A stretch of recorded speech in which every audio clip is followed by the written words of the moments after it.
எங்கள் பாட்டனின் வீரம் பட்டு போகாது. அவன் பரம்பரை பிள்ளைகள் எங்களை விட்டு போகாது. அவன் கனவு பெரிது. தீரன் அவன் பேரன். பெருமை பெருமக்களே, ஒரே ரத்தமா அதே வீரம் என்று முழக்கத்தை முன்வைத்தேன் நான். காரணம் என்ன? காரணம் அடிமையாக வாழ்வது அவனுக்கு பிடிக்கவில்லை. அடுத்தவன் அதிகாரத்தின் கீழே அன்னை தமிழினம் வாழ்வதில் அவனுக்கு பிடிக்கவில்லை. அழுது அவன் நான் உனக்கு வரி கட்டுவதை எதிர்க்கவில்லை, நீ என்னை ஆள்வதையே எதிர்க்கிறேன் என்றான். அதேதான் எங்கள் உயிர் தலைவன் மேதகுவே பிரபாகரன் அவர்கள் அடிமை வாழ்விலும் உரிமை சாவு மேலானது. எதுக்கு மாற்றான இடத்திலே மண்டியிட்டு வாழ்வதை விட மானத்தோடு போரிட்டு மாண்டு போகலாம். அடுத்தவன் காலிலே விழுந்துதான் வாழ வேண்டும் என்கிற நிலை இருக்குமானால் நான் எழுந்து நின்று இறந்து போவேன் என்கிறான் சேகுவேரா. அதற்கு முன்பே நம் முன்னவர்கள் வாழ்ந்து காட்டினார்கள். யார் நிலத்திலிருந்து யாருடா வரி எடுத்துட்டு போறது? யார் நீ? நிலம் என்னது, உழைப்பு என்னது, விளைச்சல் என்னது? உனக்கு எதற்காக வரி கட்ட வேண்டும்? அந்த எண்ணம் அடுத்தவன் ஆள்வதில் வாழ பிடிக்காத வீரன் நம்முடைய பாட்டன் தீரன் அவர்கள்.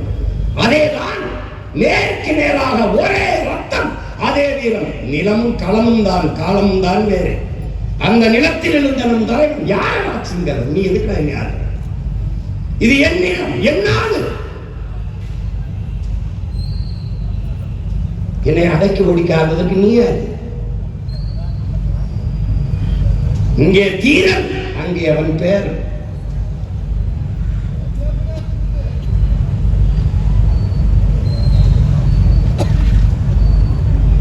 நமது முன்னவர்கள் எல்லோரையும் பாருங்கள், இங்கே காட்டிய எல்லோரையும் பாருங்கள். ஆவணப்படத்தில் நம்முடைய பாட்டன் மருதீர்வர் மன்னர்கள், நம்முடைய பாட்டி வேலுநாச்சியார் மன்னர் ராணி, நம்முடைய பாட்டன் பூலித்தேவன் அரசன், நம்முடைய பாட்டன் அழகுமுத்துக்கோன் அரசன் மன்னன். அதற்கு முன்பிருந்த மூவேந்தர்கள் எல்லாம், சேர சோழ பாண்டிய பேரரசர்கள் எல்லாம் அரசர்கள்.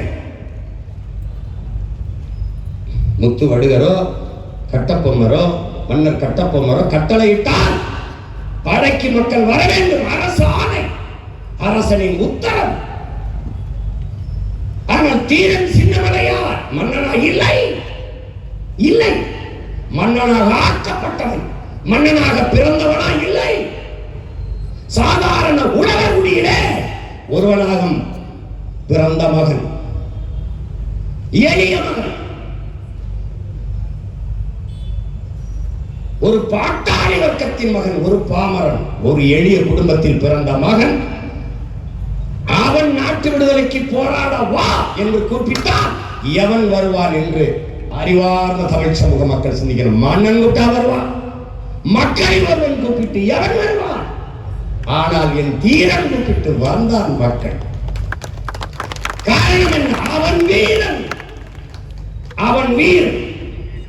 எவ்வளவு ஆளுமை, எவ்வளவு ஆற்றல் இருந்தால் அவன் மக்களை பேசி ஒருங்கிணைத்த பல்லாயிரக்கணக்கான இளைஞர்களை அவன் திரட்டி இருக்க முடியும் என்பதை எல்லாரும் தமிழ் மக்கள் சிந்திச்சுவார்கள். இதற்கு பேர்தான் என் அன்பு மக்களே வரலாற்றின் புரட்சி என்று. ஒரு எளிய மகன் அடிமைப்பட்டு கிடக்கிற அன்னை நிலத்தின் விடுதலைக்காக வா போராடி சாவோம் என்று கூப்பிடுகிற போது உயிரை கொடுக்க துணிந்து ஓடி வந்த கூட்டம் இருக்குமானால் அது இந்த நிலத்தில் முதலாக நம்முடைய வீர பெரும்பாட்டன் தீரனுக்குத்தான். அந்த வரலாறு இந்த நிலத்தில் எவனுக்கும் இல்லை, அவன் ஒருவனுக்குத்தான்.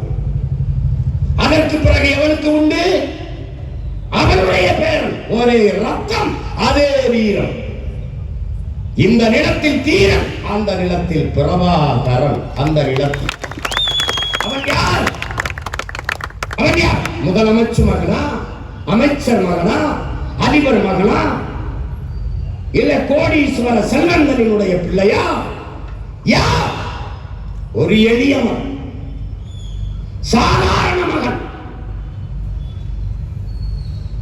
பல குடிகளில் ஒரு குடியில் தோன்றிய ஒரு குடிமகன். தன் அன்னை நிலம் அடிமைப்பட்டு கிடக்கிறது, மாற்றானிடத்தில் மண்டியிடுகிறது.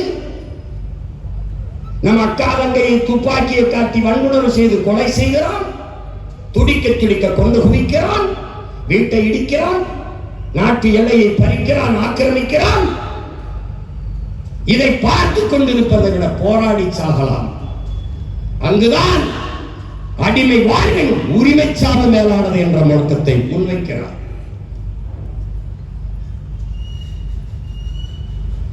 அந்த முழக்கத்தை முன்வைத்து மக்களை திரட்டுகிறார். தன்னோடு படித்த 5 நண்பர்களை கூட்டிக் கொண்டு காட்டுக்குள் புகுந்த அவன் 5 பேரோடு சென்ற அவனுக்காக 50,000 பேர் செத்திருக்கிறார்கள் என்றால் அவன் எவ்வளவு பெரிய புரட்சியாளன். அவனை நம்பியிருக்கான் பாரு. இவன் கூட போய் சாவமடா நாட்டுக்காக, அன்னை நிலத்தை மீட்பதற்காக உயிரை கொடுப்போம் என்று செத்திருக்கிறார்கள். பெருமான்களா? இல்லை. அதற்கிடையாக பெண் மக்கள், வீர மக்கள், வீர மகள், ஒருவர் இருவர் அல்ல, பலாயிரக்கணக்கான வேலு நாச்சியார்கள் வீர போர் புரிந்து மாண்டார்கள். அப்படிப்பட்ட ஒரு படையை அவன் தயார் செய்தான். நேருக்கு நேர், ஒரே ரத்தம், அதே வீரம். காலம் வேறு, களம் வேறு. அவ்வளவுதான். இங்கு தீரன், அங்கவன் பேர். அதற்கு நேராக அந்த தீரன் பேரன் பிரபாகரனின் மகன், இந்த எளிய மகன் சீமான். எந்த பின்புலமும் இல்லை. அப்பன் அமைச்சரோ முதலமைச்சரோ ஒரு கட்சியில் இருந்து பிரிந்து வந்தோ, சாதியை சொல்லியோ மதத்தை சொல்லியோ, இல்ல பெரிய செல்வந்தரின் மகனோ, எதுவும் இல்லை. செத்து போனது இனம். இனத்தின் பிணத்துக்கு இடையிலே விதிக்கு பிரசவிக்கப்பட்ட மகன், எளிய மகன். எதுவுமே இல்லை. மூச்சை பேச்சாக்கி இந்த மண்ணிலே கத்தி 36 லட்சம் வாக்கை பெற்று 3வது ஒரு கட்சியாக உயர்த்தி நாங்களே ஒரு கொடியை உருவாக்கி ஒரு கொள்கையை வகுத்து தன்மானமிக்க தமிழ் மக்களிடத்திலே மானத்தமிழச்சி மாறிலே பால் குடித்த பிள்ளைகளை உணர்வு சூடை ஏற்றி உருக்கி திரட்டி நாம் தமிழர் என்ற புரட்சியாளர்கள் கட்டி இருக்கிறோம். அன்று தீரன், அன்று அங்கே அவன் பேரன், இங்கே இந்த பேரன் சீமான் தீரனும் அவன் பேரன். காலம் வெவ்வேறு, கையிலே இருக்கிற கருவி வேறு. இவன் வாள் வேர், அவன் துப்பாக்கி, அவன் துவக்கு, எனக்கு வாக்கு.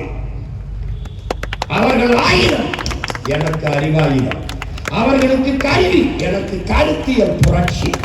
நோக்கமுள்ளதான் அடிமை தேசிய இனத்தின் உரிமை, விடுதலை, அதன் தன்மானமிக்க பெருமையோடான பெருவாழ்வு. இதான் எங்களுக்கு நேர் நிற்கிற கடல். அதனால்தான் தீரனும் அவன் பேரனும்